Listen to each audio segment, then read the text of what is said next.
Hi, welcome back to the channel. Do you fancy a new job? How do you fancy joining the armed forces? What about joining the armed forces in Russia? Well, in this video, I want to talk to you about the recruitment of new people into the armed forces in Russia because remarkably, in 2025, over 422,000 people signed up to join the war in Ukraine, which seems absolutely crazy to me, but people are still doing it. And I was just watching a video on a social media influencer, a Russian lady with blonde hair, relatively attractive in the videos, who's been recruiting lots of overseas people to sign up. Apparently, she's been saying that you can sign up in a non confrontational way. You don't actually go to the war in Ukraine. And then when you actually get there, you are sent straight to the Ukraine war, obviously. And the reports in the video that I saw that 12 people from the same family all signed up together, and all of them have subsequently died, unfortunately, which is a bit sad.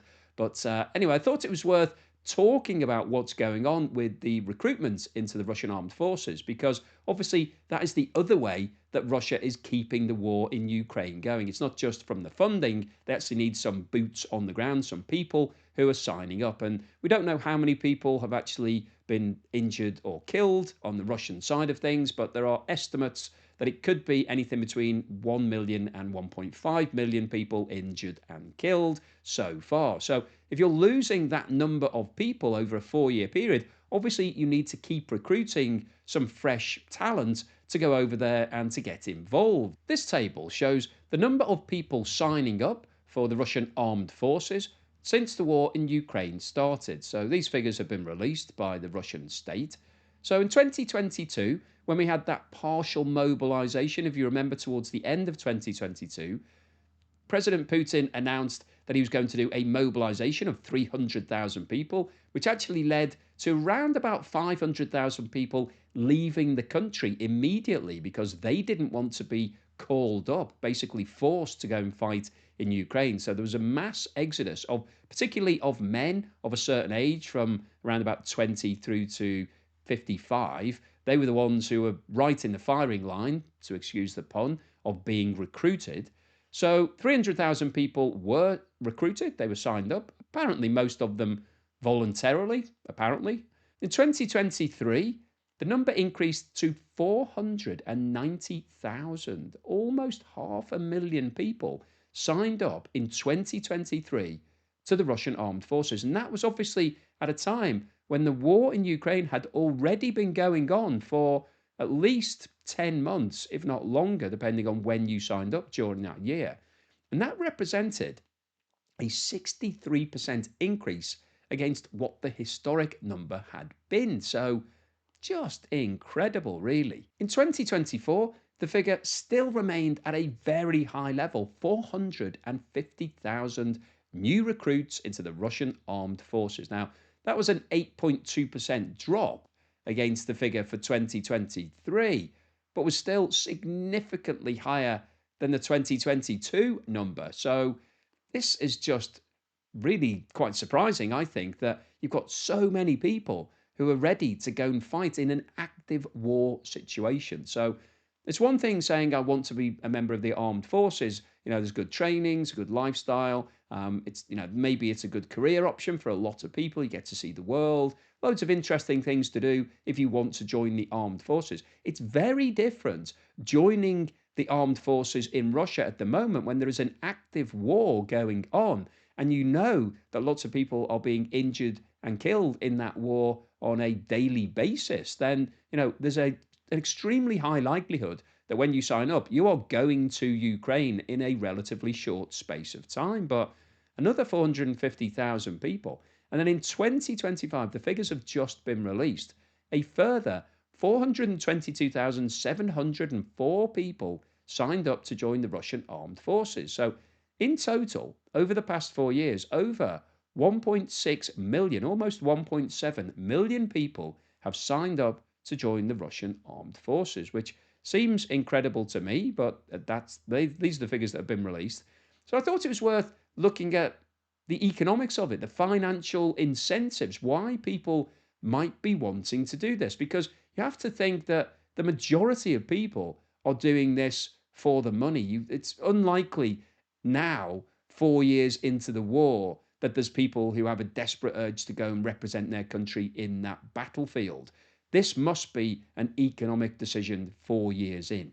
So I thought it was worth having a look at the incentives, what Russian army has been offering over the past 4 years, just to see whether or not it's become super attractive from Russia's perspective. So we start off by looking at the top line here, which is the situation before the war in Ukraine started. So in 2021, what did you get if you signed up to join the Russian armed forces?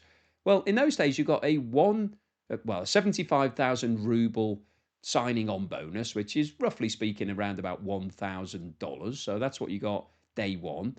Your monthly pay would be around $670, 50,000 rubles, and your total 1 year pay would be 675,000 rubles, so around about $9,000.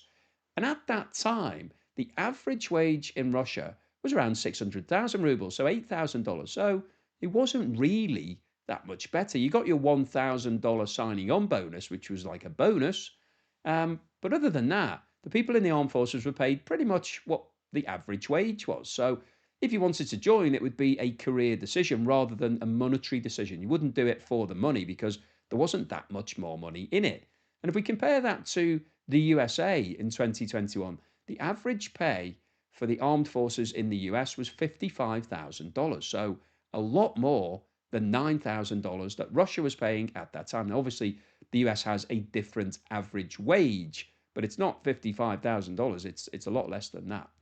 If we look at the situation in 2022, around the time of that mobilisation, so this was when Russia started to incentivize people to offer them more money to make them sign up. So you can see that the signing on bonus has increased to 195,000 rubles, which is around about $3,000, so 3 times the amount. The monthly pay had also gone up to 150,000 rubles, which was 3 times the original number. So that's around $2,500 per month. So on average for the first year, you would earn just under 2 million rubles. Now that sounds like a lot. It's around about $33,000. So that's a lot more than what Russia was paying before the war started. And if we compare that to the average wage in Russia in 2022, it was 720,000 rubles, so around about 12,000 US dollars. So we're looking at almost 3 times your earnings if you join the armed forces compared to the average wage in Russia. So it's starting to become a lot more economically interesting for people who want to take the risk of going into active combat. And if we compare that to the US in 2022, the average pay in the armed forces was $57,000. So Russia was still paying a lot less, but the relative pay compared to the previous year was a lot more, and it's now looking much more exciting compared to the average wage on the street. In 2023, which was the year when 490,000 people signed up, this was the record breaking year. The sign on bonus was increased to 250,000 rubles. Now, the US dollar equivalent looks lower here, it's 2,800, but that's because the value of the ruble actually crashed in 2023. It was trading at over 100 at one point against the US dollar. So we got a reduction in the value of the sort of the US dollar equivalent. But if we just look at the ruble values here, the monthly pay increased to 180,000 rubles compared to 150,000. And the total 1 year pay was 2.4 million rubles compared with 2 million the year before. And the average wage in Russia at that time was around about 800,000 rubles. So we're looking at 3 times return if you join the armed forces compared to just an average job in Russia at that point. And the US equivalent was $58,000. So it's still less, but it was a lot more attractive compared to what it had been 2 years previously. In 2024, the sign-on bonus increased to 400,000 rubles, the monthly pay up to 204,000, and the total 1 year pay got to 2.8 million rubles. And that compared to an average wage on the streets of 900,000. So it's getting, you can start to see why people who need the money might consider doing it because it's actually quite a well paid career. And if we look at where we are today, it's still at those same levels. So I just wanted to put this into perspective, really, because when you first look at the recruitment figures, you think this is absolutely crazy. Why would people sign up to be farmed off to Ukraine and potentially, get injured or killed in battle? Because there's no end in sight at the moment to what's going on over there. But when you look at the economics, and that's really what we're all about on this channel, talking about numbers and figures and economics and why things happen. Well, money talks, and what Russia has managed to do is it's got its levels of pay to such a level that people are actually prepared to take the risk. They're signing up in their hundreds of thousands every single year because it's too good a deal to turn down for a lot of people. Now, we have talked about it in the past before on this channel that the risk that you're taking is absolutely huge. How much value can you put onto your life? What would you do for money? Would you be prepared to lose an arm or an eye or a leg or your life for an extra 10 or $20,000? I don't think anybody watching this channel would say yes to that because it's just not worth the risk. But if you're in Russia, maybe the narrative is very different. If you're Russian and you're just reading Russian press and seeing what's going on in the media, maybe it does feel like you've got a duty to go and do that and that the money is a bonus, that it's a nice return to have. But it's such a big risk, and it is surprising that people are signing up to do it. But I guess if I think back, I mean, I'm not that old. Well, maybe you think I am, but I'm not. But if you think back to World War II, when people were being conscripted, World War One as well, I guess, but that was a very long time ago. World War II, people are still alive from World War II. At that time, a lot of people wanted to go and fight because they wanted to basically represent their country and to push back on sort of the Nazi takeover of Europe at the time in Europe. So I guess maybe there's a feeling of nationality and representing your country and all of that sort of thing. But it's a lot. 1.7 million people is a lot of people to have that same feeling. So there must be an element of the economics playing a big part of all of this. But I wanted to make this video because I thought it was interesting to talk about the fact that Russia is still managing to successfully recruit hundreds of thousands of people every single year to keep the war machine going, because it's not just all about finances and drones and missiles. Russia has lots of people on the ground in tanks and lots of other things that are pushing back against all of the Ukrainian forces. So I thought it was worth talking about what was going on, talking about the economics, and just putting you back into the picture. So hopefully you found today's video useful, informative, and thought-provoking. If you've liked what I've said, then please give me a thumbs up. Please subscribe to the channel if you haven't done so already. Really helps me with the algorithm if you can do that.